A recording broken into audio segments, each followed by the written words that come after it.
You've described inflation as a gigantic corporate tapeworm. Which of Berkshire's businesses are best suited to thrive during a period of high inflation, and why? Which will suffer the most, and why?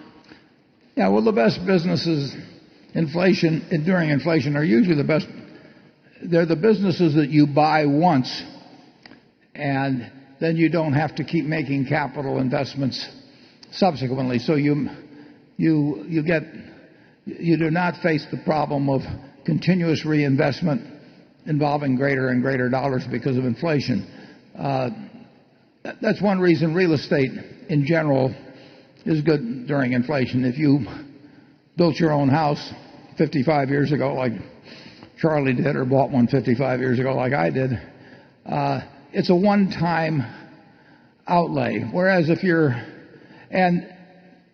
get an inflationary expansion in replacement capital without having to replace yourself. And if you got something that's useful to someone else, it tends to be priced in terms of replacement value over time. So you really get the inflationary kick. Now, if you're in a business such as the utility business or the railroad business, it just keeps eating up more and more money, and your depreciation charges are inadequate, and you're kidding yourself as to your real economic profits. So any business with heavy capital investment tends to be a poor business to be in inflation, and often it's a poor business to be in generally. And the business where you buy something once, a brand is a wonderful thing to own during inflation.